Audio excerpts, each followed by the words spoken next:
So हे जे session आहे या सेशनमध्ये आपण नोबेल पुरस्कार जे आहेत सगळे ते जाणून घेणार आहे.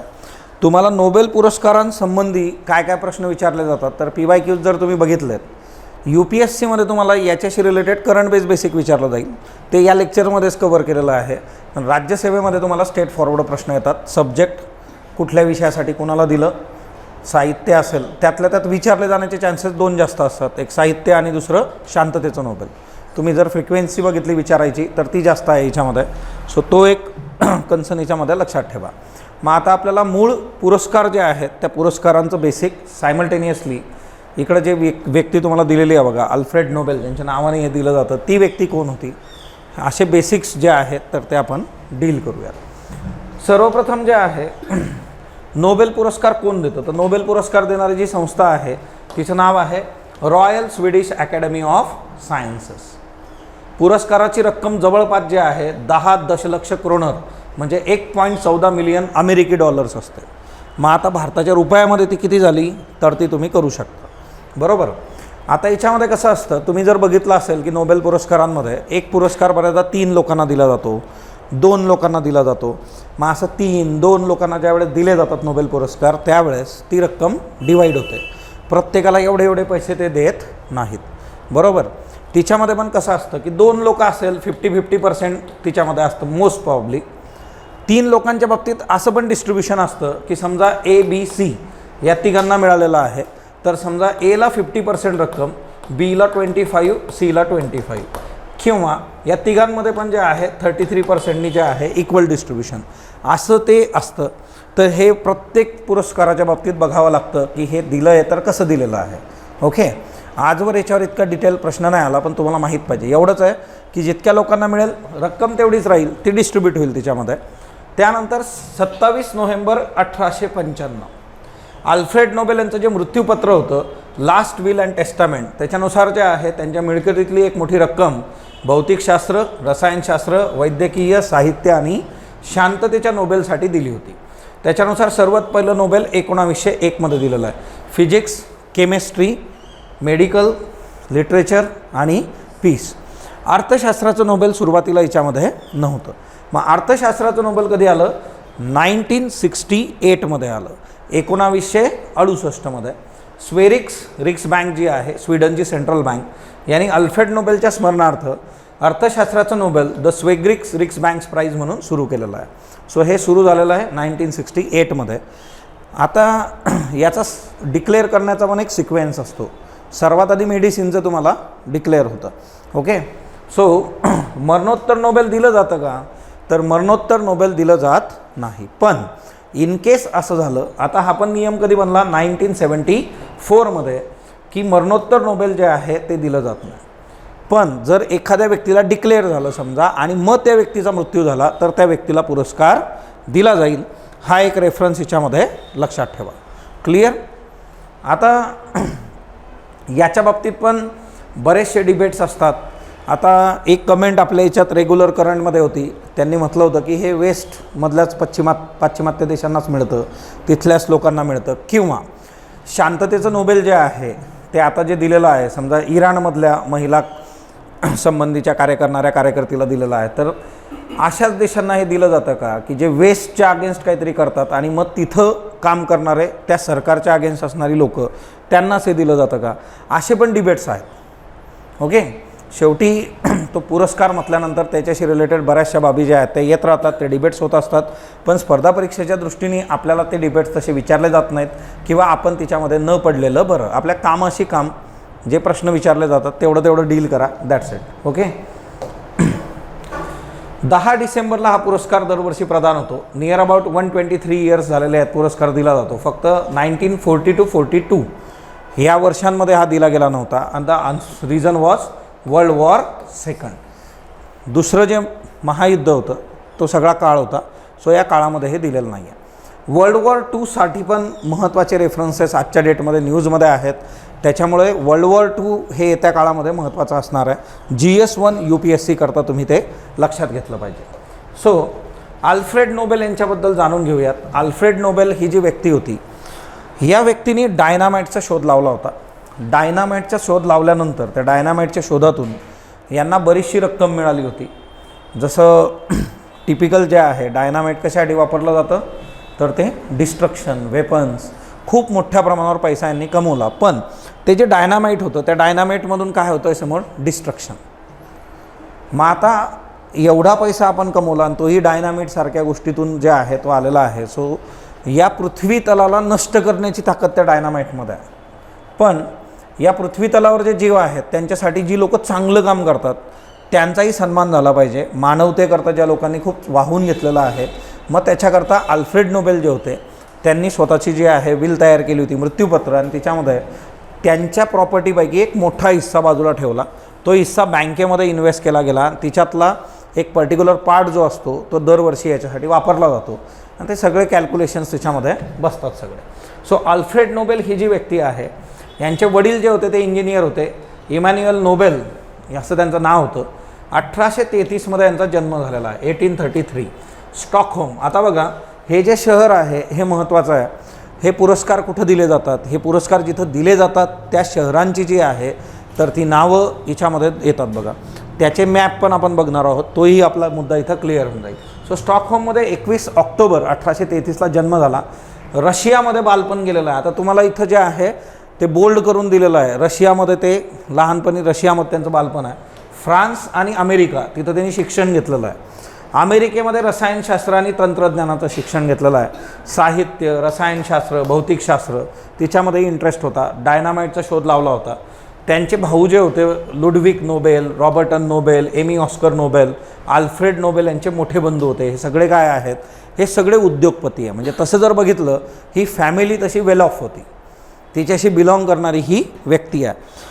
आता जगामध्ये बघा, ठीक आहे त्यांनी डायनामाइटचा शोध लावला, त्या सगळ्या गोष्टी झाल्या, पण स्वतःचं कमवलेलं देणं हे पण फार कमी लोकांना जमलेलं आहे.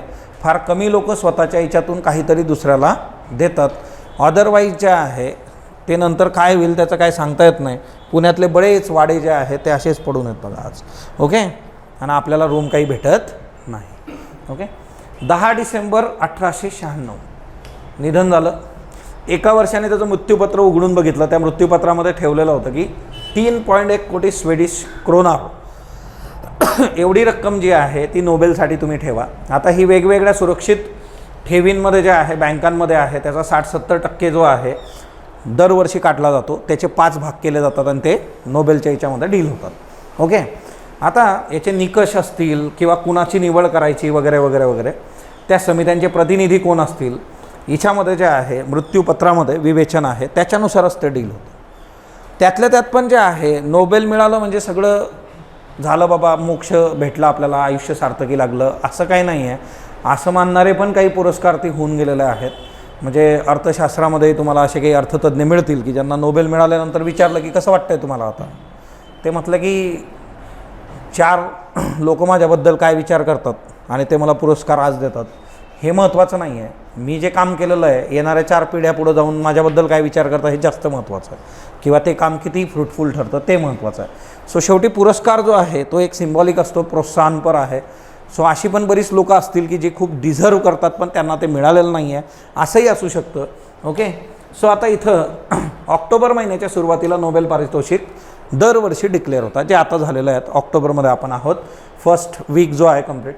10 डिसेंबरला हे नोबेल यांची पुण्यतिथी जी आहे त्या दिवशी नॉर्वेमधल्या ओस्लो आणि स्वीडनच्या स्टॉकहोम या शहरांमध्ये वितरण याचं होतं. शांततेचं नोबेल ओस्लोला दिलं जातं, परंतु यावर्षीचं शांततेचं नोबेल ज्यांना डिक्लेअर झालेलं आहे ती व्यक्ती कुठं आहे आजच्या डेटमध्ये, तुरुंगामध्ये आहे, तर ती व्यक्ती काही घ्यायला येऊ शकत नाही. औषध, वनस्पतीशास्त्र, रसायनशास्त्र, साहित्य, अर्थशास्त्र सिक्वेन्स पण तसाच आहे बघा, जसं डिक्लेअर होतं त्या पद्धतीने. ओके, सो किंग कार्ल, राणी सिल्विया यांच्यासह जगभरातल्या वेगवेगळ्या क्षेत्रातले जे मान्यवर असतात त्यांना आपण बोलवतो आणि त्यांच्या थ्रू जे आहे हे सगळ्या पुरस्कारांचं वितरण होतं. नॉर्वेचा रेफरन्स आलेला आहे, स्वीडनचा रेफरन्स आलेला आहे. ओस्लो नावाचं शहर इथं आहे बघा. ओके, त्याच्याबरोबरच जे आहे स्टॉकहोम जे आहे ते इथं आहे. सो नॉर्वे आणि स्वीडन शेजारी शेजारी आहेत. ह्या दोघांचे जे आहेत हे शहरांचे लोकेशन्स बघून घ्या. या शहरांमध्ये येत्या काळामध्ये स्टॉकहोम आणि ओस्लो डिसेंबरमध्ये या पुरस्कारांचं वितरण होणार आहे. मी तुम्हाला सांगितलेलं आहे की आंतरराष्ट्रीय स्तरावरचे कुठलेही रेफरन्सेस ज्यावेळेस येतात तर ते तुम्ही मॅपमध्ये लगेच बघितले पाहिजेत. तुमच्या डोळ्यासमोरून जेवढ्या वेळा मॅप जाणार आहे तेवढ्या वेळा जे आहे नवनवीन रेफरन्सेस तुम्हाला मिळतील आणि तिच्यातून आगामी काळामध्ये येणारे जे प्रश्न आहेत ते तुम्ही टॅकल करू शकता. म्हणजे येत्या काळामध्ये प्रश्न ओस्लोवर विचारलाच जाईल असं नाही आहे, पण आता उद्या आपण जे आहे इस्रायल, पॅलेस्टाईन असे सगळे इश्यू जेव्हा बघू तर ओस्लो अकॉर्ड काय आहे, पहिला काय, दुसरा काय, मग याचा रेफरन्स जर इतक्या वेळा येतो तर हे नेमकं शहर कुठं आहे हे तुम्ही बघितलं पाहिजे. ही सवय तुम्ही लावून घ्या. सो इथं जे आहे स्टॉकहोम आणि ओस्लो हे दोन्ही शहरं महत्त्वाचे आहेत.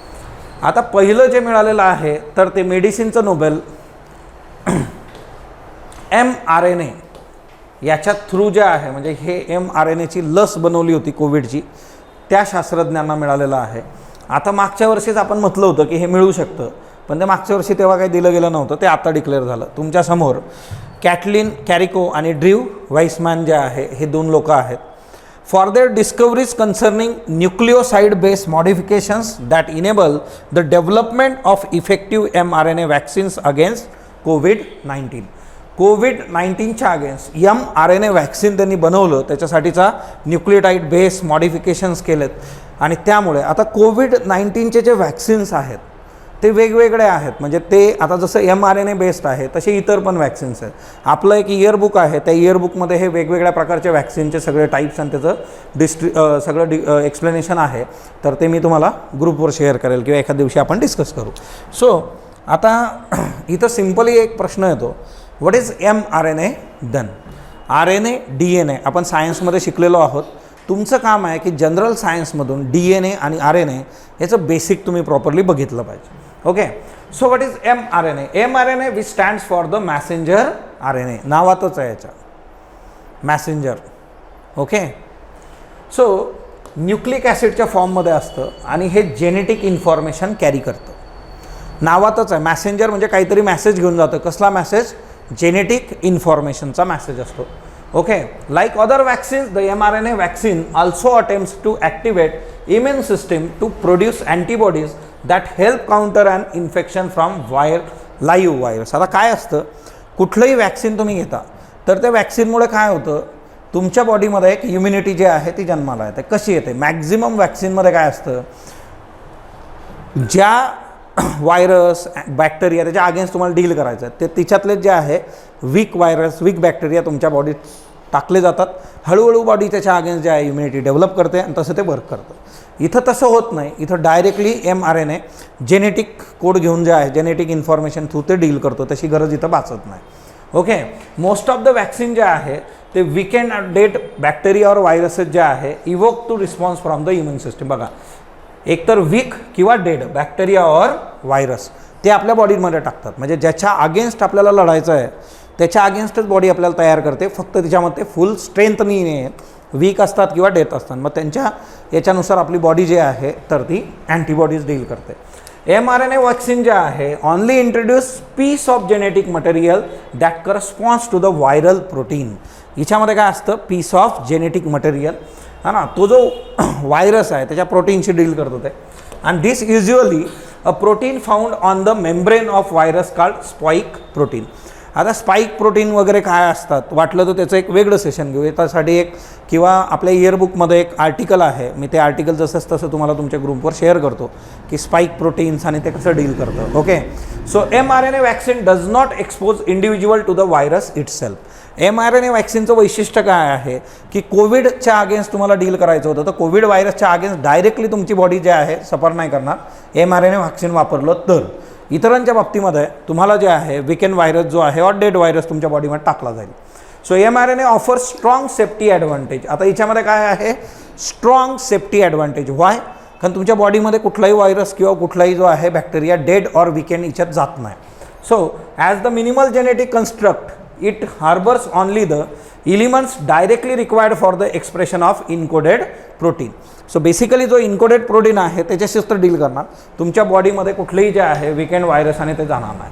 Common approach by vaccine makers during the pandemic was to introduce portion of a spike protein, a key part of corona virus as a part of vaccine. आता यांनी काय केलेलं होतं की जो कोविड आहे, कोविड व्हायरस जो आहे त्याचाच पार्ट जो आहे त्याचा स्पाइक प्रोटीन टाकायचा. सिम्पल आहे, रुटीन प्रोसिजर आहे ही. mRNA डिफर करतं. सब maker wrap the gene that codes for the spike protein into an inactivated virus that affects chimpanzees called the chimpanzee adeno virus. Okay, काहींनी जे आहे चिंपांझीला अफेक्ट करणारा चिंपांझो ॲडिनो virus जो आहे तो पण इंट्रोड्यूस करायचा प्रयत्न केला होता. आता याच्यामध्ये एम काय होतं, तर body use its own machinery to make spike proteins from the given genetic code. Simple आहे. बॉडी काय करणार, मग तुम्हाला जर अशा पद्धतीने विकेंड किंवा कुठल्याही प्रकारचा प्रोटीन तुमच्या याच्यात टाकला ते याच्यातून जे आहे बॉडी स्वतः स्पाइक प्रोटीन तयार करणार आणि ती इम्युनिटी डेव्हलप करेल. तसं इथं होत नाही. The human system when it registered the spike protein it will create antibodies against it. mRNAच्या बाबतीमध्ये काय होतं, ते स्वतःच त्याला डील करतं सगळं. म्हणजे तुम्हाला ह्या गोष्टी करायची गरज पडत नाही. Okay, a piece of DNA must be converted in to RNA for a cell to be able to manufacture the spike protein. Okay, mRNA vaccine might look like more direct approach to getting the cell to produce the necessary proteins. mRNA is very fragile and will be strayed part of room temperature by the body's enzymes when it's injected. mRNA काय करतं, तुमच्या बॉडीला directly जे आहे ते spike proteins deal करायला लावतं आणि त्याच्यातून गोष्टी करतं. म्हणजे बाकीची प्रक्रिया सगळी करायची गरज तुम्हाला पडत नाही. याच्यामध्ये जे आहे to preserve its integrity mRNA needs to be wrap in a layer of oily lipids or fat cell. mRNAच्या बाबतीत काय काळजी घ्यावी लागते तुम्हाला, त्याला जे आहे लिपिड्समध्ये किंवा ऑइली फॅट सेल्समध्ये ठेवावं लागतं, त्याला रॅप करावं लागतं. One way to think of it that mRNA lipid unit most closely mimics now a virus present itself in to the body except that can not replicate like one. जो mimic करतो बॉडीमध्ये virus असल्यासारखं जे आहे त्याला तुम्ही covering केल्यानंतर DNA is a much more stable, can be more flexibly integrated into the vaccine vector. In terms performance both are expected to be effective. Overall याच्यामध्ये जे आहे DNA मोर स्टेबल असतो ॲज कम्पेअर टू RNA जे आहे. आणि याच्यामधला सगळ्यात मोठं challenge असतं mRNAच्या बाबतीमध्ये फ्रोझन जे आहे -90°C टू -50°C एवढं तुम्हाला mRNAला डील करावं लागतं. ओके, -90 टू -50° तेवढं टेम्परेचर मेंटेन करून डील करणं. Okay, they can be store up to 2 weeks in commercial freezers, need to be thrown at 2°C to 8°C at which they can remain for a month. म्हणजे त्याची काळजी घेणं जास्त महत्त्वाचं. ते बनल्यानंतर तुम्ही ठेवणार कसं, त्याला कसं डील करणार तुम्ही. Major advantage of mRNA and DNA vaccines is that because they only need genetic code. It is possible to update vaccine to emerging variants and to use them for variety of diseases. Why we should focus on mRNA or DNA based vaccine? कारण त्याला फक्त genetic code लागतो. उद्या जर variations बदलले, जसं आता बघा कोविडच्या बाबतीत पण हे होत होतं, ते व्हेरियंट्स आपल्याला मिळत होते. मग दुसऱ्या व्हेरियंटचा जो आहे जेनेटिक कोड घेतला, संपला विषय. मग तिथून ते काम करायला सुरुवात करेल. जर तुम्ही आधीच्या याच्यापासून जे सिस्टीम आहे आपली की विकेंड ऑर डेथ ते व्हायरल किंवा बॅक्टेरिया टाकलं तर ते त्याच्या अगेन्स्ट डील करणार आहे. व्हरायटीज जेव्हा येत जातील वेगवेगळ्या याच्यात तर हे वर्क करतं. Viral vector vaccines like Covishield carry DNA wrap in another virus, but mRNA are the only sheet of instruction to make spike proteins wrap in a lipid or fat molecule to keep it stable. हे simple असतं. फॅटमध्ये किंवा तुम्हाला लिपिडमध्ये mRNA असतो आणि तो तिथून जे आहे रिप्लिकेट करतो डिरेक्टली स्पाइक प्रोटीन जे आहे.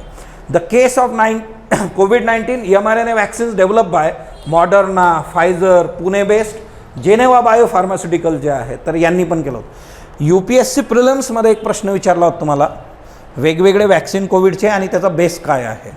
ओके, सो एकदा PYQs बघा, म्हणजे ह्या पद्धतीचे प्रश्न पण त्यांनी विचारलेले आहेत. सो mRNAवर प्रश्न विचारले जाण्याचे चान्सेस तुम्हाला परत एकदा आहे.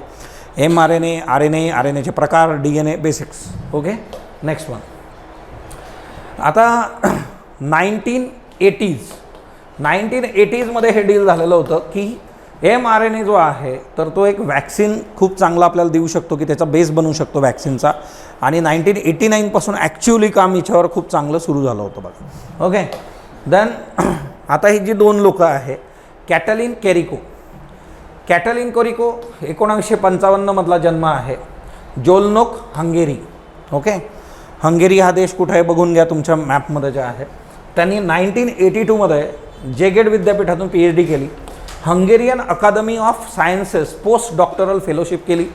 Temple University Philadelphia post directorate त्यांनी केलेलं आहे तिथं.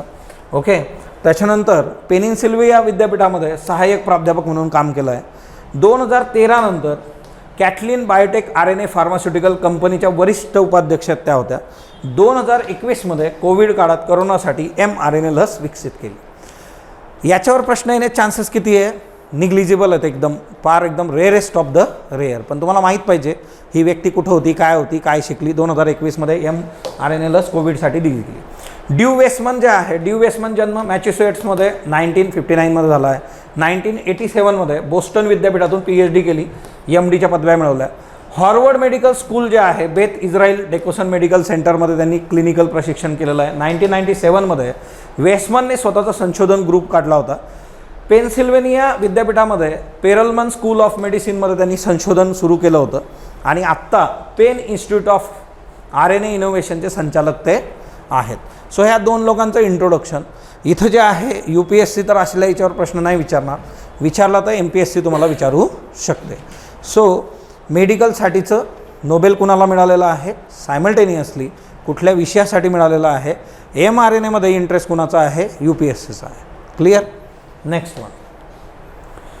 आता या नोबेल समितीमध्ये जवळपास 50 तज्ज्ञ असतात. आता हे ज्यावेळेस यांनी मेडिकलचं सगळं हे केलेलं आहे तर 50 लोकांनी हे सगळं डील केलं.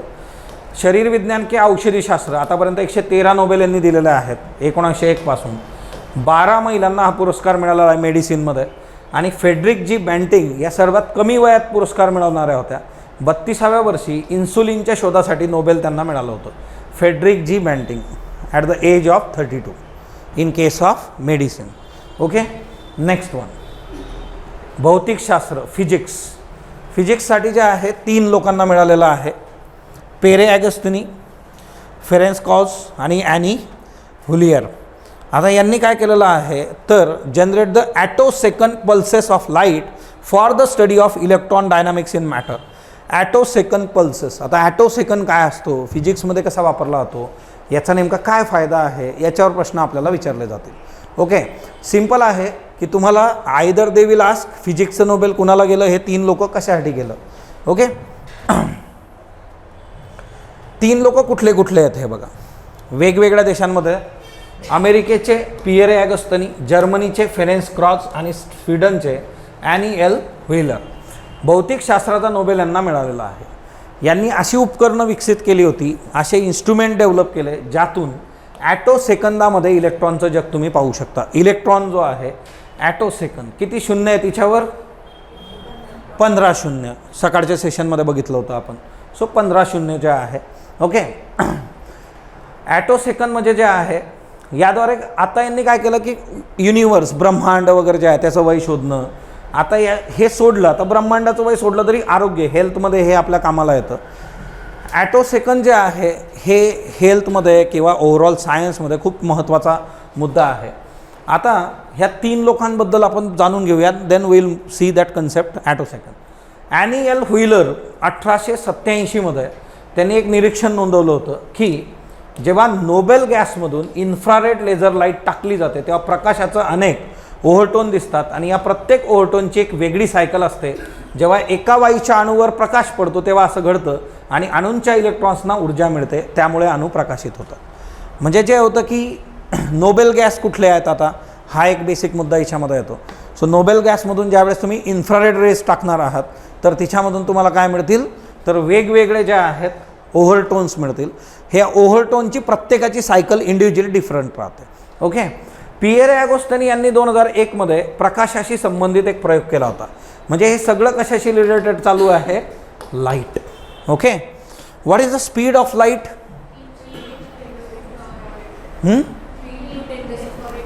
ओके. सो पिएरे ॲगस्टिनी यांनी हा प्रकाशाशी संबंधित एक प्रयोग केला. त्या प्रयोगामध्ये इलेक्ट्रॉनचं जग समजावून त्यांनी घेतलं. इलेक्ट्रो ट्रान्सफर जे आहे, इलेक्ट्रॉन्स जे आहेत त्यामध्ये असा प्रयोग कुणी केलेला नव्हता आणि हा प्रयोग करताना त्यांनी जे आहे ह्या ॲनी एल व्हीलर जे आहेत त्यांच्या प्रयोगाचा आधार घेतला होता. आता हे वेगवेगळ्या याच्यात वेगवेगळे डील करत आहे, पण याचा रेफरन्स घेऊन यांनी लाईटवर प्रयोग केले, त्याच्यामुळे हे एकत्रितपणे यांना दिलेलं आहे. मग आता इलेक्ट्रॉनचं जग समजून घ्यायचं असेल, त्याच्या हालचाली पाहायच्या असतील, आपण इलेक्ट्रॉन कसं शिकतो बरं वर्गामध्ये? शाळेत कसं शिकवलं होतं आपल्याला इलेक्ट्रॉन्स, प्रोटॉन अँड न्यूट्रॉन? हा ना, आमच्या मास्तरने आज शिकवलं होतं आम्हाला. पंप लोडिंग मॉडेल वगैरे जे आहे वेगवेगळ्या पद्धतीने जे आहे, हां ना. मग आता याच्यातून कळतं काय ना मग एखादा आजच्या जगामध्ये किंवा पिझ्झा वगैरे आहे का विथ एक्स्ट्रा टॉपिंग्स, याच्यावर संशोधन जे आहे जसं होत गेलं. आता इलेक्ट्रॉनला जर नियंत्रित करायचं, if you have to control the electrons, in that case attosecond तुम्हाला हेल्प करतो. ओके, आणि हे हेल्थच्या बाबतीमध्ये खूप महत्त्वाचं आहे. नाऊ आता हे इलेक्ट्रॉन जे आहे, to understand the mechanisms govern by electron, attosecond physics is necessary. Why we want attosecond physics? तुम्हाला जर इलेक्ट्रॉन समजून घ्यायचा असला तर ॲटोसेकंड फिजिक्स तुम्हाला महत्त्वाचा आहे. Attosecond is a 1 quintillion of second, 10⁻⁻18 सेकंद जे आहे. टाइम स्केल जी आहे at which properties of electron change. So आता जर तुम्हाला इलेक्ट्रॉन समजून घ्यायचा असेल तर त्या केसमध्ये to study them at these time scales, या टाइम स्केलवर अभ्यास करा. This is what the work of Nobel laureates made possible.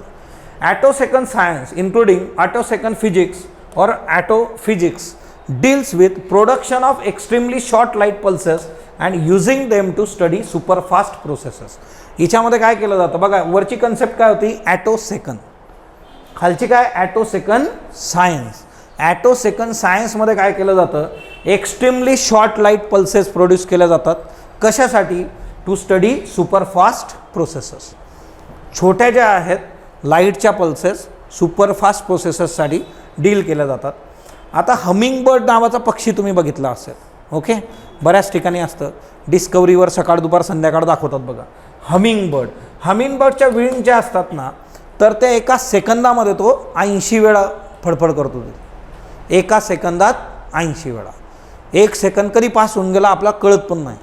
तो 80 वेळा त्याचे पंख जे आहे तर ते खालीवर करू शकतो. So the single bud would last 1/18 of second, म्हणजे त्याला एकदा पंख खाली करून वर करण्यासाठी एकदा जर किती 1/18 ऑफ सेकंड लागतं. At this best the human eye can see up to 60 frames per second. एका सेकंदात आपण 60 फ्रेम्स बघू शकतो. ओके, म्हणून जे आहे चित्रपट जे दिसतं, व्हिडिओ जो दिसतोय, आता तुम्ही लोक जे व्हिडिओ बघतायत ना, याचा रेफरन्स कशात आहे, NCERTमध्ये आहे. जर ह्या फ्रेमचा स्पीड वाढवला तर कसं दिसतं, मग ते थांबलेलं असतं का चालताना दिसतं. फ्रेम्स ज्या आहेत, ओके, NCERT रीड करणं बेसिक आहे.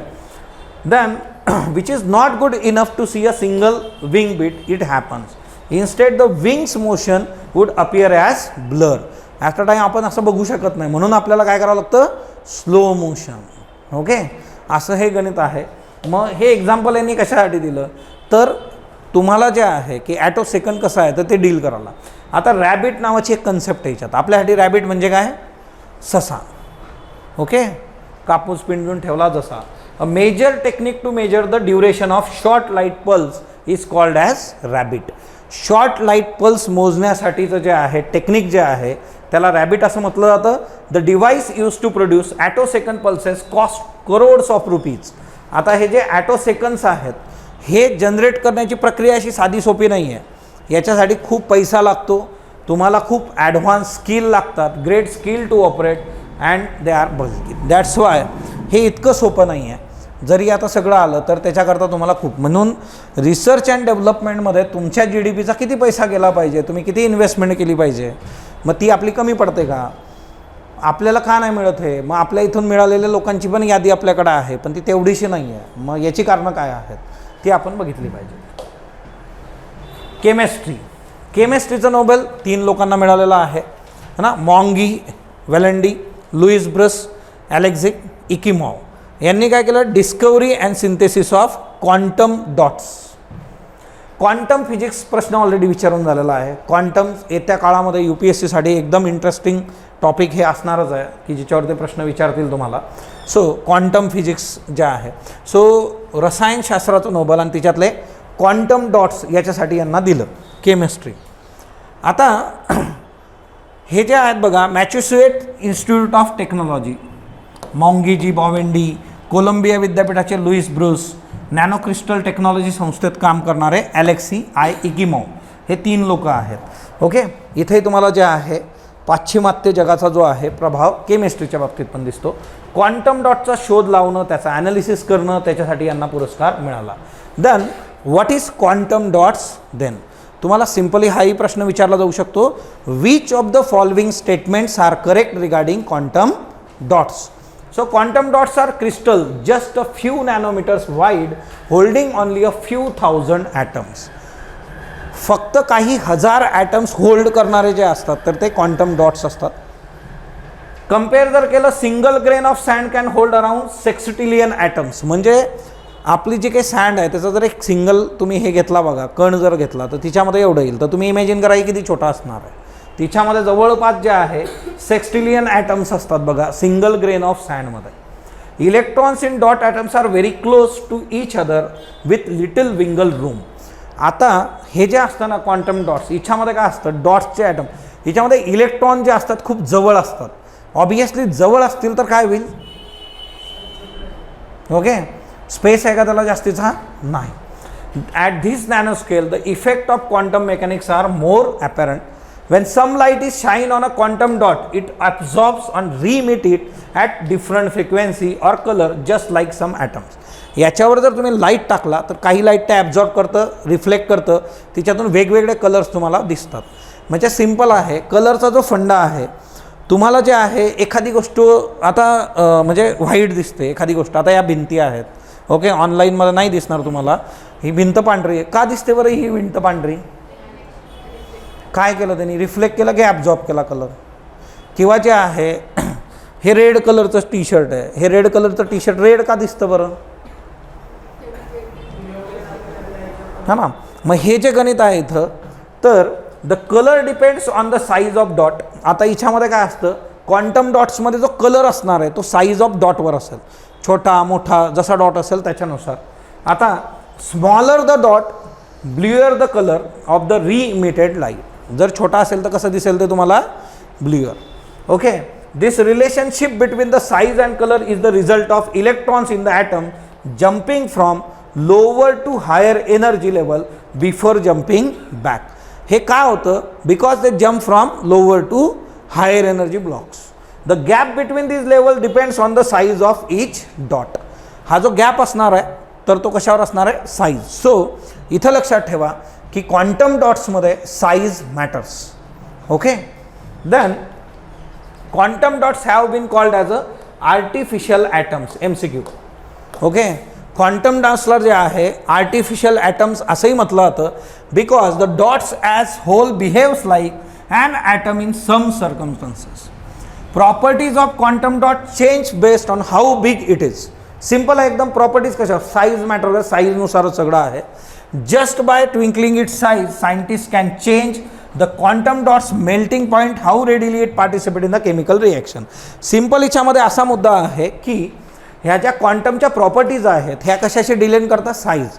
मग जर एखाद्या सायंटिस्टला वाटलं की याच्या प्रॉपर्टीज बदलायच्या आहेत, तो काय सिम्पली चेंज करेल, साईज बदलली, प्रॉपर्टीज चेंज, दॅट्स इट. याच्यावर ते सगळं काम चालतं. ओके, क्वांटम डॉटचे ॲप्लिकेशन्स कुठं आहेत.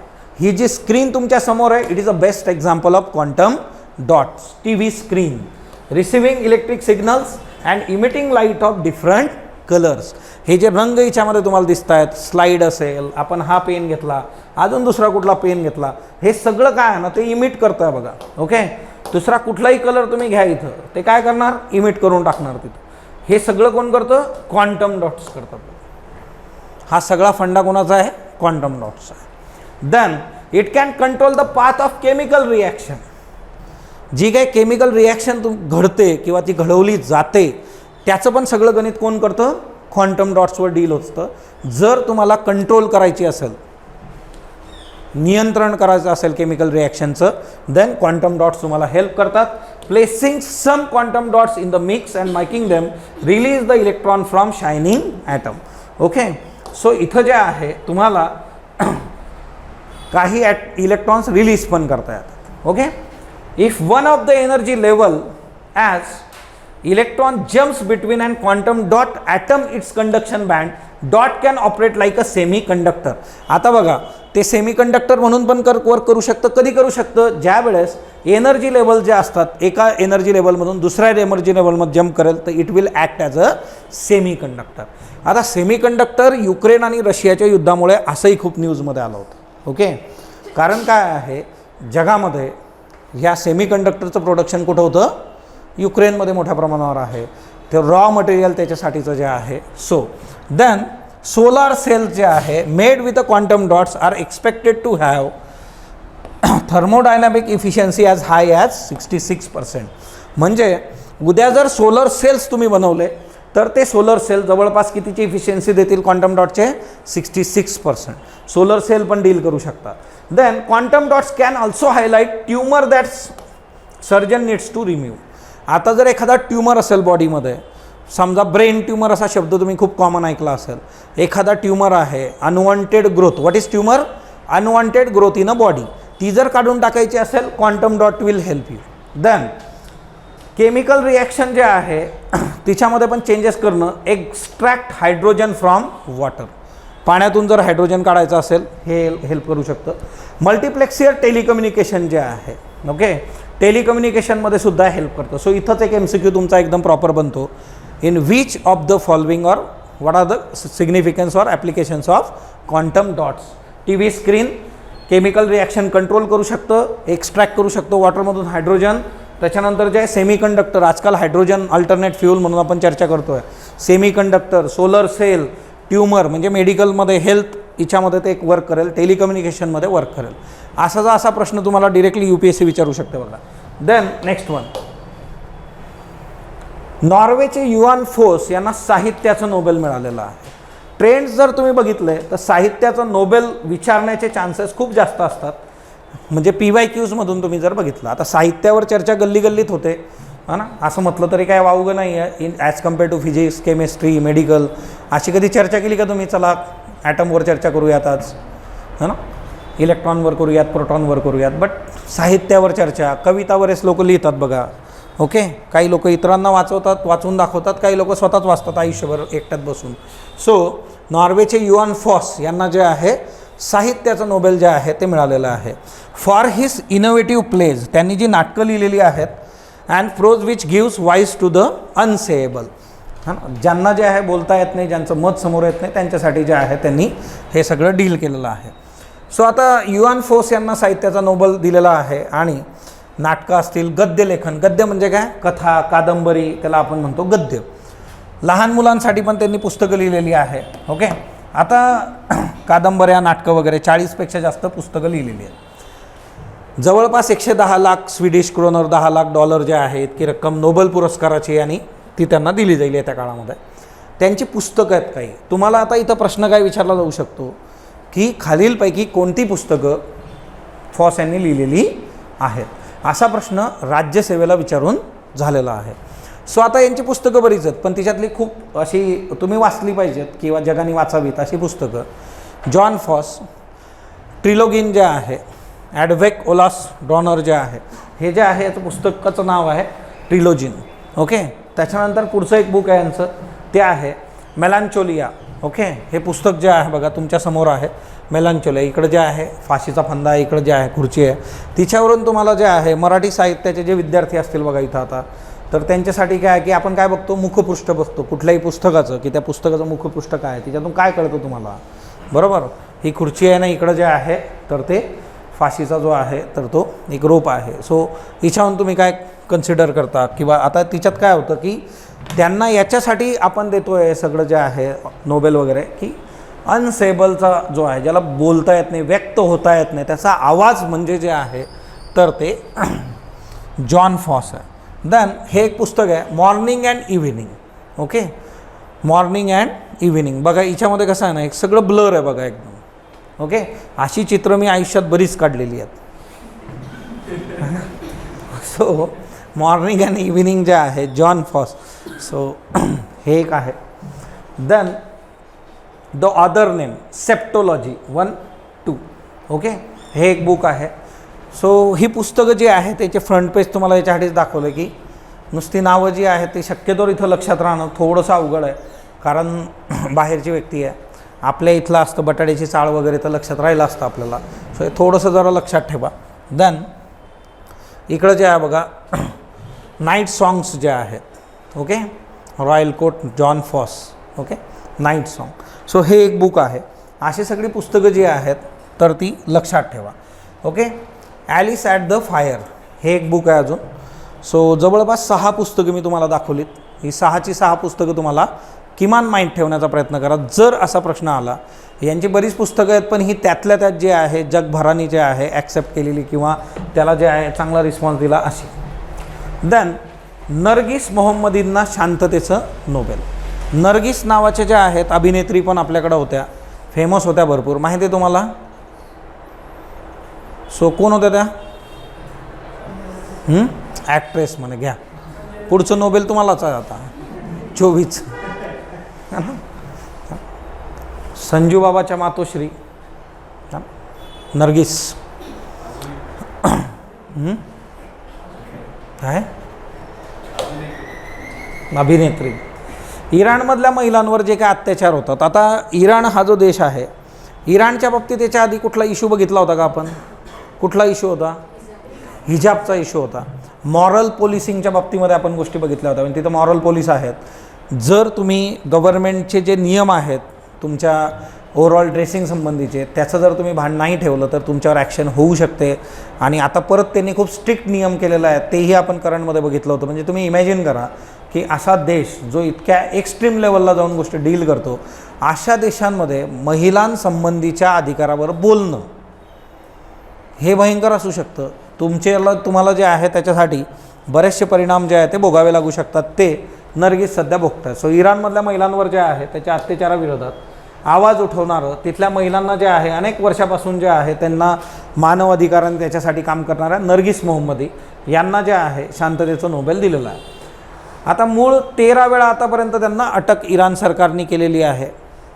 154 चापकाचे फटके वगैरे मारायची शिक्षा त्यांना दिली. म्हणजे विचार करा, भारतामध्ये असं आहे का बरं चापकाचे फटके मारा? आपण गोष्टींमध्ये ऐकतो की अकबर, बिरबल. मग बिरबल म्हटला होता की बाबा जा, ते एकाला जायचं होतं भेटायला. मग ते म्हटलेत की तुला मी आज सोडतो, पण मला तुला जे मिळेल त्याच्या डबल मला द्यायचं किंवा अर्ध मला द्यायचं. अर्ध म्हटलं डबल कसं देणार, अर्ध द्या. मग ते म्हणतात की चापकाचे फटके द्या. तर म्हटलं चापकाचे फटके का पाहिजे? मग त्यांनी मागितलं होतं तर मग त्याला द्या. सो ओव्हरऑल जे आहे ते फक्त आपण हिस्टोरिकल याच्यामध्ये बघतो. आजही तिथं अशा प्रथा, परंपरा आणि अशा प्रकारच्या शिक्षा आहेत. सो भारताचं महत्त्व तिच्यावरून आपल्याला कळतं की आपण किती लिबरल याच्यामध्ये राहतो. 31 वर्षाच्या तुरुंगवासाची शिक्षा त्यांना झालेली आहे. नर्गिस मोहम्मदी जगातला सर्वोच्च मानला जाणारा हा नोबेल पुरस्कार जो आहे त्यांना शांततेचा जो आहे तर तो दिलेला आहे. ओस्लो जी आहे तिथं हा दिला जातो, परंतु त्यांना काही जाता येणार नाही कारण त्या तुरुंगामध्ये आहेत. मग त्या या संस्थेसाठी काम करतात. फ्रंटियर डिफेंडर्स जे आहे ही एक संस्था आहे. त्या संस्थेचा हा लोगो आहे बघा, हा जो तुम्हाला दिसतो आहे एफ आणि व्यक्ती जे आहे. सो फ्रंटलाईन डिफेंडर जे आहे तर ही एक संस्था आहे इंटरनॅशनल ह्युमन राईट्ससाठीची. डब्लिन 2001मध्ये जे आहे याची स्थापना झाली होती. डब्लिनमध्ये 2001 त्याच्यासाठी हा काम करतात. तुम्हाला याच्यावर पण प्रश्न विचारला जाऊ शकतो. लास्ट इयरचा पेपर बघा, तिच्यावर तुम्हाला 1 लाईनर असा विचारला लास्ट इयर राज्यसेवेमध्ये स्टेट सर्व्हिस की ह्या संस्थेशी संबंधित कोण आहे. सो फ्रंटलाईन डिफेंडरचे आहे. आता यांचे पण पुरस्कार असतात. जी लोक मानवतेसाठी काम करतात, जी लोक अशा पद्धतीचं काम जगभरात करतात, तर फ्रंटलाईन डिफेंडर्स त्यांना सन्मानित पण करते. ओके. सो 2001मध्ये डब्लिनमध्ये आली होती आणि यांचं काम आहे प्रोटेक्टिंग ह्युमन राईट जे आहे, मानव अधिकार जे आहे त्याचं संरक्षण करणं, हे यांचं काम आहे. आता फ्रंटलाईन डिफेंडर्समध्ये यांनी काम केलेलं आहे. आता सध्या तेहरानच्या एव्हिन तुरुंगात त्यांची शिक्षा घेतात. यांच्यावर आरोप काय आहे? सरकारविरोधात खोटा प्रचार करणे, की सरकार आमच्या अधिकारांचं हनन करते. म्हटल्यावर सरकार म्हणतं नाही हे खोटं आहे, आम्ही कुठं केलं काहीच नाही केलं आम्ही. सो आमच्या विरोधात तुम्ही बोलता, खोटा प्रचार करता. सो त्यांना मत टाकलेला आहे. इराणमधल्या महिलांना सन्मानाने जगता आलं पाहिजे याच्यासाठी त्यांचा जो आहे तो लढा आहे. अनेक आंदोलनं त्यांनी केलेली आहेत आणि ते सगळं जे आहेत इराणच्या ऑलरेडी करंटमध्ये एवढ्या न्यूज आपण बघितलेल्या आहेत, त्यातून आपल्याला एक कल्पना येते की तिथली महिलांची स्थिती जी आहे ती कशी असेल. सो हे इराण तुमच्यासमोर आहे. इथं तेहरान आहे. या तेहरानमधल्या तुरुंगात त्या आता आहेत. सो इथं तेहरान आहे. इराण एक चांगला करून ठेवा. इराण असाही तुम्हाला न्यूजमध्ये होता. इराणच्या बाजूला वरती नॉर्थमध्ये कॅस्पियन सी आहे, इथं पर्शियन गल्फ आहे, इथं स्ट्रेट ऑफ हॉर्म्यूज आहे, इकडं अरेबियन सी जो आहे. सो बेसिकली याला बॉर्डर करणारे देश तुर्कमेनिस्तान, अफगाणिस्तान जे आहे, Pakistan, okay, Iraq, Saudi, okay. आता ही जे इराकमधल्या 2 नद्या इथं दिसतात बघा, टिग्रिस आणि ज्या आहे युफ्रेट्स, याच्यावर पण रुटीन प्रश्न तुम्हाला ज्या आहेत तर ते PYQ मध्ये दिसतील. सो तेही एक लक्षात ठेवा. इराण जो आहे तर तो आपल्यासाठी महत्त्वाचा आहे, प्रश्न विचारला जाऊ शकतो. 2016 यांना अटक करण्यात आली होती. कोर्टाने 16 वर्षाची शिक्षा तेव्हा दिली होती. आता ती शिक्षा 31 वर्षाची झाली.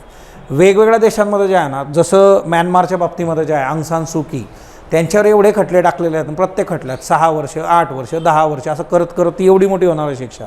सो इथं जे आहे प्रोपोगंडा कॅम्पेन्स अगेन्स्ट द गव्हर्नमेंटच्या अगेन्स्ट तुम्ही बोललात. त्यांनी कॉलेजमध्ये असताना एक संस्था जी आहे किंवा एक ग्रुप जो आहे त्याची स्थापना केली होती.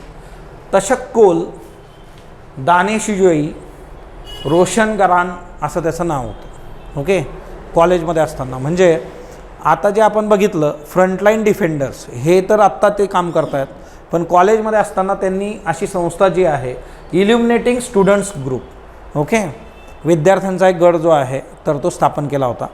हे त्या भाषेत आहे बघा. आता इथं जे आहे त्याचं इंग्लिश इल्युमिनेटिंग स्टुडंट्स ग्रुप तो पण केलेला होता. ओके, आणि हे सगळं जे आहे 2003 नोबेल पीस प्राईज मिळालेले जे होते त्यांच्या अंडर जे आहे मोहम्मदींनी जे आहे शिरीन इबादी यांच्याबरोबर काम केलेलं आहे, त्यांच्या हिच्याखाली जे आहे गायडन्सखाली. सो हे वर्क झालेलं आहे. ओके, बरं, यांना हे नोबेल प्राईज मिळालं हे काही पहिलं वगैरे प्राईज यांचं नाही आहे. यांना पुरस्कार बरेच मिळालेले आहेत. जागतिक स्तरावर जर तुम्ही बघितलं, अलेक्झांडर लँगर अवॉर्ड 2009 मिळालेला आहे. Per Enger prize 2011. 2022 Reporters Without Border UPSCने विचारलेला प्रश्न आहे, MCQ करता हे लक्षात ठेवा. रिपोर्टर्स विदाऊट बॉर्डर हे काय करतात? प्रेस फ्रीडम इंडेक्स जे आहे ते रिलीज करतात. सांगा बरं भारताचा क्रमांक कितला आठवतो का तुम्हाला? Press freedom index. ओके, हे ते आहेत. यांच्यावर ऑलरेडी UPSC प्रिलिम्समध्ये प्रश्न आहे. 2013 जे आहे PEN Oxfam Novib free expression award यांना मिळालं होतं. Swedish Olof Palme prize human rights 2023 मिळालेलं आहे. सो असं नाही आहे की फक्त वेस्टर्न कंट्रीजच्या अगेन्स्ट जे कंट्रीज आहेत किंवा त्यांच्या विचारांच्या विरोधात आहेत तर तिथल्याच लोकांना जे आहे सरकारच्या अगेन्स्ट काम करणारे त्यांना अवॉर्ड दिले जातात. एवढे सगळे अवॉर्ड यांना मिळाले. सो यांचं काम जे आहे ते त्या लेवलचं आहे. सो त्यांना ते अवॉर्ड्स दिलेले आहेत. ओके, आता अर्थशास्त्रातलं नोबेल जे आहे हे खूप महत्त्वाचं आहे. अर्थशास्त्राचं जे नोबेल मिळालेलं आहे क्लॉडिया गोल्डिन तुमच्या समोर आहेत. क्लॉडिया गोल्डिन यांनी जे आहे महिलांची जी इकॉनॉमी आहे ओव्हरऑल जे आहे की त्यांचं उत्पन्न जे आहे त्याच्या संबंधीचा त्यांचा 200 वर्षाचा इतिहास जो आहे अमेरिकेचा, 200 पिढ्या 200 वर्ष है ना, नॉट 200 पिढ्या 200 वर्षामध्ये ज्या पिढ्या आल्या त्यांचा अभ्यास करून हे समोर ठेवलं की महिलांचं उत्पन्न कसं कमी होत जातं, महिलांना कुठल्या संधी मिळाल्यात, त्या का मिळाल्यात, आणि पुरुष आणि महिला याच्यामधल्या उत्पन्नाची तफावत, difference between the income of male and female, हे एकदम क्लिअरली त्यांनी इथं मांडलं. हे तुम्हाला कशासाठी महत्त्वाचं आहे? आता राज्यसेवेमध्ये बघा, राज्यसेवेचे जे काही इंटरव्ह्यू आता होतील, रिझल्ट काल लागलेला आहे राज्यसेवा मुख्य परीक्षेचा, यामध्ये ज्यांचं इकॉनॉमिक्स आहे त्यांना विचारलं जाऊ शकतं, फिजिक्स केमिस्ट्री ज्यांचं ग्रॅज्युएशन आहे त्यांना तिथं, किंवा जे डॉक्टर आहेत त्यांना मेडिसिनबद्दल विचारू शकतात. असा एक टिपिकल एक हे झाला. सायमल्टेनियसली इकॉनॉमिक्सच्या बाबतीमध्ये हा एक कन्सर्न असेल जेंडर रिलेटेड प्रश्न विचारताना. त्याच्याबरोबरच तिसरी महत्त्वाची बाब इथे येते ती म्हणजे काय की इंडियन सोसायटी हा आपल्याला GS1 सिलेबसला आहे. त्या इंडियन सोसायटीमध्ये पण हे खूप महत्त्वाचं आहे. GS3 हे खूप महत्त्वाचं आहे जिथं हे डायरेक्टली अप्लाय होतं. ओके, आता यांचा जो शोध आहे तो काय आहे तर यांनी जे आहे महिलांचा श्रम बाजारामधला नेमका वाटा काय आहे, त्यांच्यावर काय परिणाम होतात, लेबर मार्केट जे आहे, आपण लेबर मार्केट बघतो. मी तुम्हाला एक गोष्ट विचारली होती की लेबर मार्केटमध्ये महिलांचं प्रमाण जे आहे श्रम बाजारामध्ये हे कुठल्या इंडेक्समध्ये बघितलं जातं. जेंडर इन इक्वॅलिटी इंडेक्सवर प्रश्न विचारण्याचे चान्सेस तुम्हाला खूप जास्त आहेत. कशामधून येतील? CBB जे आहे. ओके, कारण तिथं जे आहे लेबर मार्केटमधला महिलांचा रोल विचारात घेतला जातो. स्त्री आणि पुरुष यांच्या कमाईमधली जी तफावत आहे, मग आता यामध्ये जी तफावत आहे तर पूर्वी कसं होतं, शिक्षण आणि व्यवसाय, महिलांचं शिक्षण पुरुषांचं शिक्षण हा एक मुद्दा बघितला जायचा. सायमल्टेनियसली त्यांचा व्यवसाय, यातून हा फरक बघितला जायचा. यंदा जे आहे आर्थिक विज्ञान पुरस्कार ज्यांना दिला आपण, क्लॅडिया यांनी जे आहे हे गणित फार वेगळ्या पद्धतीने आपल्याला समजून सांगितलं. कसं समजून सांगितलं तर बघा, ही पर्टिक्युलर जी तुमच्यासमोर इमेज आहे ही एकदम प्रॉपरली डील करते. महिला आणि पुरुष जे आहे बघा इक्वल फुटेजवर वर्क करत चाललेलं आहे. आता इथं जे आहे ही महिला प्रेग्नंट असल्याचं इथं दाखवलेलं आहे. ओके, महिला प्रेग्नंट आहे, तिला बाळ होणार आहे. तिला बाळ होणार आहे म्हटल्यानंतर बाळाची जे काही संगोपन आहे त्याचं जे आहे अपब्रिंगिंग आहे ती जबाबदारी महिलेकडं, आणि त्याच्यामुळे जे आहे आता तिला सुट्टी घ्यावी लागेल, कामातून बाहेर सरकावं लागेल. त्याच्यानंतर जे आहे हा जो टप्पा असतो म्हणजे सिम्पली आपल्याला बऱ्याचदा हे पण विचारलं जातं in case of higher education what is the role of women, किंवा त्यांचं प्रमाण दिवसेंदिवस कमी होतं, किंवा रिसर्च आणि डेव्हलपमेंटमध्ये महिला तेवढ्याशा नाही आहेत. त्याची कारणं काय आहेत तर निसर्गाने मूल जन्माला घालण्याची जर जबाबदारी दिलेली आहे महिलेला, तिच्यामुळे काय होतं की तिला त्या बाळाच्या जन्मासाठी ब्रेक घ्यावा लागतो, त्याला वेळ द्यावा लागतो. आता यामध्ये दुसरी गोष्ट बघा, निसर्गाने महिलेला जे आहे बाळाला जन्म देण्याची जी आहे ती जबाबदारी दिली, पण संगोपनाची जबाबदारी तिचीच आहे का, हा इथं मेन मुद्दा आहे. ओके, सो याच्यावर मतमतांतरं असू शकतात, वेगवेगळ्या लोकांची वेगवेगळी मतं जी आहेत. फ्रीडम ऑफ एक्सप्रेशनमध्ये ते काय असतं ते आपल्या लेक्चरच्या कमेंटमधूनच मी तुम्हाला एक्सप्लेन करून दिलं होतं की what is freedom of expression आणि वे ऑफ थिंकिंग. ओके, एखाद्याला वाटू शकतं की ही नैसर्गिक जबाबदारी महिलेचीच आहे किंवा बाळाला जे आहे, किंवा तुम्ही आपल्या जे पॅट्रियार्की आहे आपल्या इथं मूव्हीज असतील, वेबसिरीज असेल, त्याच्यामध्ये बऱ्याचदा असं होतं मुलांबद्दल काही झालं की त्याच्या आईकडं बघितलं जातं की तुम क्या कर रहे थे, है ना, हे तुम्हारी जिम्मेदारी थी. म्हणजे स्वयंपाक करा, भांडी धुवा, ते कपडे गच्चीवर वाळायला टाकत जाईपर्यंत खाली पिंट्यानी काही पराक्रम केला तिने काय करायचं. सो आता इथं सिम्पल आहे, यांनी दाखवलं की पहिलं मूल जेव्हा जन्माला येतं तेव्हाच ही दरी वाढते. पुरुष जो आहे तो त्याच्या याच्यामध्ये डील करत जातो, त्याच्या करिअरमध्ये कुठला अडथळा नसतो. नंतर ती बघा ती पण ऑफिसला जाते, बाळ मोठं झालं हे शाळेत जातं आहे, पण ही दरी जी आहे मधला जो काळ गेलेला आहे तो तुम्हाला इथं दिसतो, आणि त्यांच्यामध्ये ही तफावत येते. ऑबियसली हुद्दा असेल, करिअरच्यामध्ये जे आहे जो डिफरन्स असेल, इन्कममध्ये पण ऑबियसली फरक पडणार आहे. That's it, simple. Okay, so हे यांनी दाखवून दिलं. आता त्यांनी शतकांमध्ये कशी गणितं बदललीत, 19वे शतक, 20वे शतक, 200 वर्षाचा अभ्यास केला. मग 19वे शतक जे 19th सेंचुरीमध्ये जे आहे त्याच्या पूर्वार्धामध्ये शेती आणि औद्योगिक समाज होता, इंडस्ट्री. मग आता इंडस्ट्री आणि शेतीच्या बाबतीमध्ये महिलांच्या बाबतीत तेवढ्याशा अपॉर्च्युनिटीज दिल्या गेल्या नाही, किंवा विवाहित महिलांचा व्यवसायातला सहभाग कमी करण्यात आला. सेवा क्षेत्र नंतरच्या काळामध्ये वाढलं 20व्या शतकात, म्हणजे 19th सेंचुरीचा पूर्वार्ध आणि 20th सेंचुरीचा पूर्वार्ध महिलांना सेवा क्षेत्रातून अपॉर्च्युनिटीज मिळायला लागल्यात, सर्व्हिसेसमधून, आणि त्यांना जे आहे परत एकदा जे आहे स्वतःचं करिअर करण्यासाठी संधी मिळायला लागली. म्हणजे जसं आता सिम्पल आहे, एखाद्या महिलेने जे आहे प्रसूती रजा जरी घेतलेली असली तर वर्क फ्रॉम होमचा ऑप्शन तिला आहे, त्या पद्धतीने पण ती डील करू शकते. घर आणि कुटुंबासाठी महिलांच्या जबाबदाऱ्या आणि बदललेलं सामाजिक नियम जे आहे त्यामुळे श्रम बाजारामध्ये महिलांचा सहभाग जो आहे तो तुम्हाला सर्व्हिसेस टू चांगला दिसतो, आणि त्याच्यामुळे तो परिणामकारक पण आहे. सो 20व्या शतकामध्ये महिलांचं शिकण्याचं प्रमाण पण वाढलं, एज्युकेशन. त्याच्यामुळे जे आहे उच्च उत्पन्न असलेल्या देशात पुरुषांपेक्षा स्त्रिया अधिक शिकलेल्या दिसतात. आता इथं जे आहे उच्च उत्पन्न, हाय इन्कम कंट्रीज, त्यांचे ऑब्झर्वेशन्स आहेत. हाय इन्कम कंट्रीजमध्ये महिला या पुरुषांपेक्षा जास्त शिकलेल्या त्यांना दिसून आल्यात. गर्भनिरोधक गोळ्या ज्या आहेत तिच्यामुळे करिअरचं नियोजन केलं गेलं. कॉन्ट्रासेप्टिव्हचा याच्यामध्ये खूप महत्त्वाचा रोल आहे. अदरवाईज पहिले कसं होतं की पहिलं बाळ जन्माला आलं, लगेच दुसरं आलं, तिसरं आलं, चौथं आलं, कारण ती अवेअरनेस नव्हती. अवेअरनेस असली तरी ती मुभा नव्हती. एज्युकेशनमुळे आणि कॉन्ट्रासेप्टिव्हजमध्ये एवढी ॲडव्हान्समेंट झालेली आहे, त्याच्यामुळे महिलांना करिअर जे आहे तर ते आता करता येतं आहे. शैक्षणिक आणि व्यावसायिक आयुष्यामध्ये जे आहे जी रिव्होल्युशन झालेली आहे तिच्यामध्ये मेजर रोल कुणाचा आहे, कॉन्ट्रासेप्टिव्हचा आहे. ओके, देन आता याच्यामध्ये 20व्या शतकात आधुनिकीकरण, मॉडर्नायझेशन, इकॉनॉमिक ग्रोथ, नोकरदार महिलांचं वाढतं प्रमाण, महिला आणि पुरुष यांच्या कमाईमध्ये जे आहे तरी पण तफावत तुम्हाला दिसते. ओके, करिअर घडवणारं शैक्षणिक निर्णय जे आहे ते तरुण वयामध्ये घेतले जातात. आता साधी गोष्ट आहे, तुम्हाला UPSC करायची आहे, तुम्ही इथं आहात, तुम्हाला उद्या IAS बनायचं, तर हा निर्णय आपण घेतला कधी, हा ना, ॲट द एज ऑफ 16, 18, 20, 21, 22 ह्या हिच्यामध्ये तर 16 ते 24 मॅक्झिमम डील होतो. मूल जन्माला आल्यानंतर आई जर कामावर परतली नसेल तर तसाच निर्णय तिच्या पुढच्या पिढ्या पण घेऊ शकतात. म्हणजे हे खूप महत्त्वाचं आहे. एखाद्या स्त्रीबद्दल तिने काय करायचं आणि काय नाही हा निर्णय जर आधीच्या पिढ्या घेत असतील, म्हणजे तिचे आई वडील सासू सासरे यांनी जर सगळं डील केलं तर त्याचा इम्पॅक्ट तिच्या पुढच्या पिढीवर होऊ शकतो. जर बाळ जन्माला आल्यानंतर सगळं काम तिने सोडून दिलं तर कदाचित असं होऊ शकतं की त्या कुटुंबात जे बाळ जन्माला आलेला आहे तो जर मुलगा असेल तर तो कदाचित त्याच्या पत्नीला ते करू देणार नाही, त्याच्या मुलीच्या बाबतीत तो तसा विचार करेल, किंवा मुलगी असेल तर ती स्वतःच्या पतीच्या बाबतीत तसा विचार करू शकते. त्या पद्धतीने ते डील होऊ शकतं. सो आई जी आहे तिचा जो रोल आहे तो खूप मॅटर करतो. ती कसे निर्णय घेते, कशा पद्धतीने गोष्टी डील करते ते इथं महत्त्वाचं आहे. तिच्यामुळे तिने स्वतःचे निर्णय स्वतः घेणं अपेक्षित आहे. मागच्या पिढ्यांनी ते डील करता कामा नये. कारण बघा, भारत असू दे, हे सगळं कशाबद्दल बोललेत, त्यांचा अभ्यास कुठला आहे, US.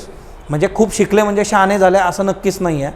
तिथंही हे प्रॉब्लेम्स आहेत, तिथंही पॅट्रियार्की किंवा महिलांचं शोषण, महिलांना अपॉर्च्युनिटीज न देणं हे तिथंही आहे. ओके. सो प्रोफेसर गोल्डीन जे आहेत त्यांनी जे जवळपास 200 वर्षाचा पट अभ्यासलेला आहे युनायटेड स्टेट्स, आणि तिच्यामधून त्यांनी या गोष्टी डील केल्यात. आता सोशल सायन्सचा जर विचार करतात त्यांनी म्हटलेलं आहे की men are able to have the family and step up because women step back in terms of their jobs but both are deprived. Men forgo time with their family and women often forgo their career. So इथं जे आहे, आता हे statement थोडंसं change करून तुम्हाला एसेला विचारू शकतात असंच असं. पुरुषाचं करिअर नाही थांबत आहे, महिलेचं थांबतंय का, तिने कॉम्प्रोमाइज केलेलं आहे फॅमिलीसाठी. ओके. मग आता याच्यात दुसरा मुद्दा येतो की मग कुटुंब व्यवस्था वेशीवर टांगायची का, असंही काही लोक म्हणू शकतात. मग कुणाला तरी बघावं लागेल ना. म्हणजे ते जे आहे की महायुद्धाचे रेफरन्सेस आले, डायनामाइट वगैरे, वर्ल्ड वॉर. महिला जेव्हा सीमेवर लढायला निघाल्या होत्या तशी सगळी सिच्युएशन होती, त्यावेळेस एक प्रश्न उपस्थित झाला होता की then who will make chapatis. पुरुष गेलेत, महिला पण चालल्या, then who will make chapati. यार कोणीच नाही घरी, आणि एवढंच तुम्हाला पडलं तर मॅगी बनवा. मॅगीत जन्म कायसाठी घाला. ओके. आणि पितांबरी पण असते हा ना, बायको गेली माहेरी. म्हणजे तुमचे जे काही ॲडव्हर्टाइजमेंट आहे ते पण एकदम पॅट्रियार्की आहे. बायको गेली माहेरी, काम करी पितांबरी, तोपर्यंत मी काही भांड्याला हात लावणार नाही. बरोबर का ना. Okay. So it's all about a patriarchy. Most significance of her observation was female participation in labor market did not exhibit upward other than entire period but rather U-shaped curve. हे खूप महत्त्वाचं आहे, U-shaped curve. आता बघा, in case of economy we have seen V-shaped curve, U-shaped curve, W, है ना, each and every curve. Okay. Economy शिकवताना शिकू आपण ते. बट इथं महिलेच्या बाबतीमध्ये जे आहे त्यांचं लेबर मार्केटमधला कर्व कसा आहे, U-shape. तो कसा आहे तोही आपण बघू. In other words, the economic growth ensuing the varied periods did not translate to reducing gender differences in a labor market. Gender difference जो आहे लेबर मार्केटमा, श्रमशक्ती जी आहे तिच्यामध्ये महिलांचं प्रमाण पुरुषांच्या प्रमाणाच्या तुलनेत सम असलं पाहिजे. तो जो गॅप आहे तर तो गॅप तुम्ही प्रॉपरली डील करणं. She demonstrated that several factors have historically influence and still influence the supply and demand for the female labour. Supply demand म्हणजे याच्यावर कोविडनंतर बरेच डिस्कशन्स, बरेच जे आहे आर्टिकल आलेले आहेत. कोविडनंतर अनऑर्गनाइज सेक्टरमधल्या महिलांना त्यांचे जॉब परत मिळालेच नाही जे पुरुषांना मिळाले. फार कमी महिलांना त्यांचा जॉब परत मिळाला अनऑर्गनाइज सेक्टरमध्ये. This include opportunities for the combining paid work for the family decisions, expectations जे काय असतात. Then pursuing education and raising the children, मुलांना मोठं करणं, technical innovations, laws and norms, the structural transformation in an economy. ह्या सर्व याच्यामध्ये एक गोष्ट असते, अशा कितीतरी वेब सिरीज आहेत, मालिका आहेत की जिच्यामध्ये महिला जी आहे ती प्रेग्नंट आहे किंवा ती प्रेग्नंट होईल म्हणून त्याच्यानंतर जे आहे की तिला कामावरच घेतलं जात नाही, टर्मिनेट केलं जातं.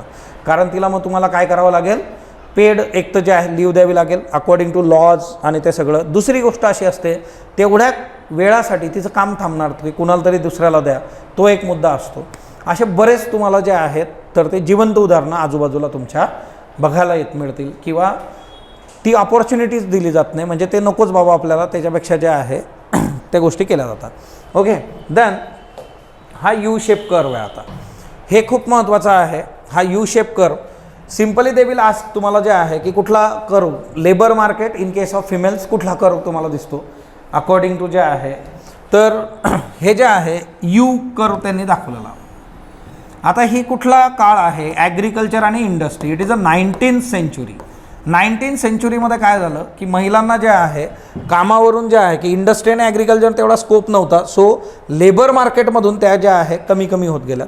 पण 20th सेंचुरी जे आहे या 20th सेंचुरीमध्ये contraceptive pills, changing expectation, expanding education, म्हणजे तुम्ही जर आता बघितलं सिम्पल आहे. In case of Indian society marriage नावाची बेसिक एक कन्सेप्ट आहे. मॅरेजमध्ये आता विचारलं जातं की कसा मुलगा पाहिजे आणि कशी मुलगी पाहिजे, किंवा तुम्ही पेपरमध्ये पण वाचलं असेल है ना, वधू आणि वर त्याच्या संबंधीच्या एक्सपेक्टेशन त्याच्या ॲड्स असतात. बऱ्याच याच्यामध्ये तुम्हाला असं दिसेल की कमवती मुलगी पाहिजे. आता मॅक्झिमम लोकांचा कल जो आहे एक्सपेक्टेशन, शिकलेली पाहिजे, किमान ग्रॅज्युएशन पाहिजे, काहीतरी जॉब असला तर चांगलंच आहे, वगैरे वगैरे वगैरे. ओके, सो हे बदलायला लागलं समाजाचं एक्सपेक्टेशन, आणि तुम्हाला ते ऑब्झर्व पण करता येईल. इथं जे आहे मग काम केलं पाहिजे काम का केलं पाहिजे, तर दोन गोष्टी तिच्यामध्ये. आपण खूपच सामाजिकदृष्ट्या प्रगल्भ झालो असं पण नाही आहे. इथं जे आहे खर्च इतका आहे की पगार झाल्या 4 दिवसांनी आपल्याला कळत नाही की आता पुढचं कसं करायचं आपण. मग दोघांशिवाय ते गाड्या काही हाकला जात नाही. म्हणजे त्याला इकॉनॉमिक पण एक अँगल आहे. दुसरं आहे की सामाजिक स्तरावर पण काही जे आहे बदल आपल्यात होत आहेत. So 20th century. ओके, आणि इथून जे आहे सिव्हिल सोसायटी जे आहे सर्व्हिस सोसायटी जे आहे, म्हणजे काय ना सर्व्हिसेस, आणि त्याच्यामुळे expanding education, changing expectation, contraceptive पिलमुळे करिअर जे आहे ते मॅनेज करता येतं. तो एक फार बेसिक याच्यामधला मुद्दा होता. सो याच्यामुळे जे आहे महिलांच्या बाबतीमध्ये, आणि इथं वर्ष पण दिलेले आहेत बघा, 1790 ते 1770 आणि त्याच्या पुढं जे आहे, म्हणजे कशा पद्धतीचा तो अभ्यास आहे, कसं हे गणित वर होत गेलं ते तुम्हाला इथं दिसतं. सो यू शेप कर्व महत्त्वाचा आहे. Then 2 factors are particularly important here. Marriage bars, okay, practice of firing and not hiring women once married, हा एक खूप महत्त्वाचा फॅक्टर आहे. एकदा लग्न झालं, जसं बॉलिवूडच्या बाबतीमध्ये असतं है ना, हिरोईनच्या बाबतीमध्ये लग्न झालं की मग संपला विषय बाबा, आता मग ती हिरोईन राहणार नाही, मग तिला हिरोईनचं काम मिळणार नाही, अभिनेत्री मेन लीड कॅरेक्टर, मग तुला दुसरी कामं मिळतील, सहाय्यक काम मिळेल, वगैरे वगैरे अशा पण चर्चा असतात. पण याला पण आता बऱ्याच लोकांनी फाटा दिलेला आहे बघा. ओके, कोण आहे बरं असं की ज्यांनी लग्नानंतर पण जे आहे लीड रोल प्रॉपरली केलेले आहेत? कोण हसतो काय? एक्झाम्पल्स पेपरमध्ये लिहिणं गरजेचं आहे. हे आता सिम्पल आहे बघा, इथं ते सिम्पल त्यांच्या अभ्यासात टाकलेलं आहे की एकदा लग्न झालं की तुम्हाला हायर काही करणार नाही. इकडं बघा, माधुरी यांनी काजोलचा रेफरन्स दिलेला आहे, आलिया भट्टचा रेफरन्स आहे बघा. हां, जीएसचा अभ्यास नाही केला तर आयुष्य किती चांगलं असू शकतं, त्याचं चांगलं उदाहरण आहे ते. त्यामुळं जे आहे की असे कितीतरी एक्झाम्पल्स तुम्हाला मिळतील की आफ्टर मॅरेज पण ते जे आहे लीड इच्छामधून जे आहे काम करतात, किंवा काहींनी सेकंड इनिंग चांगली सुरू केलेली आहे. ओके, काजलची आता वेब सिरीज आलेली आहे, बघितली का तुम्ही डिझनी हॉटस्टारवर? नाही, बरं ठीक आहे. आता इथं जे आहे प्रोफेसर गोल्डिंगने जे आहे की यांनी 1930s मधलं ग्रेट डिप्रेशन जे होतं, ग्रेट डिप्रेशनवर एक व्हिडिओ आपल्या चॅनलवर आहे, स्पॉटलाईट अकॅडमी यूट्यूब चॅनल, बघून घ्या. आणि ते आहे त्याच्या याच्यामध्ये preventing women from the कंटिन्युइंग teacher और ऑफिस वर्कर्स, म्हणजे या ग्रेट डिप्रेशनचा जो काळ आहे तिथं महिलांना टीचर, ऑफिस वर्कर अशा जॉबपासून प्रिव्हेंट केलं गेलं होतं. प्रोफेसर गोल्डिंग्सने दुसरा एक दिलेलं आहे की वुमेन ॲट व्हेरिएट पॉईंट्स वर subject to different circumstances when deciding on their life choice. त्यांच्या स्वतःच्या लाईफबद्दलच्या ज्या चॉईसेस आहेत ते घेताना पण ज्या आहे त्यांना स्ट्रगल तो लागलेला आहे, हा ना. So assessment of expectation that might not come from futation, जे आहे की एक्सपेक्टेशन ज्या आहेत त्या खूप महत्त्वाच्या असतात. तिथून ज्या आहे सोसायटीशी रिलेटेड गोष्टी महिलांच्या बाबतीमध्ये ते खूप मॅटर करतं. देन आता क्लॉडिया गोल्डिन कुठं आहेत? हार्वर्ड विद्यापीठ जे आहे अर्थशास्त्राच्या त्या प्राध्यापिका आहे. ते बाहेर जो आहे आपला कोण बनेगा करोडपतीचा प्रश्न 6 लाखाचा तो हाच होता. हे विद्यापीठ कुठल्या देशामध्ये आहे? कुठे आहे बरं? अमेरिका चालू आहे बघा इथं सगळं जे आहे. 1989 ते 2017 national bureau of economic research या कार्यक्रमाच्या संचालकपदी होत्या. जेंडर इन द इकॉनॉमी समूहाच्या त्या उपसंचालिका होत्या. महिला श्रमशक्ती म्हणजे लेबर मार्केट, स्त्री पुरुषातल्या उत्पन्नाची तफावत, नोकरीच्या ठिकाणी मिळणारं असमान उत्पन्न, शिक्षणासारख्या अनेक विषयात त्यांनी अभ्यासपूर्ण संशोधन जे आहे तर ते केलेलं आहे. सो यांच्याबद्दल पण विचारलं जाऊ शकतं. पण त्यांचं जे संशोधन आणि जेंडर रिलेटेड ज्या काही सगळ्या ऑब्झर्वेशन्स आहेत ते खूप खूप महत्त्वाचे आहेत. तिच्यावर म्हणजे या वर्षाचे जे नोबेल आहेत तिच्यावर तुम्हाला प्रश्न विचारले जाण्याचे चान्सेस जे आहेत तर ते खूप जास्त आहेत. आणि एकंदर गोष्ट एकदम क्लिअर आहे की तुम्हाला जे आहे डिरेक्ट प्रश्न जे विचारले जातात, कुणाला कुठलं मिळालं, कुठल्या विषयासाठी मिळालं, त्याच्या पलीकडे त्यांच्याशी रिलेटेड त्यांचं जे संशोधन असेल ते पण तुम्ही चांगलं करून ठेवा. तिथेही प्रश्न तुम्हाला विचारले जाऊ शकतात. ओके, सो इथं आपण थांबणार आहोत. धन्यवाद.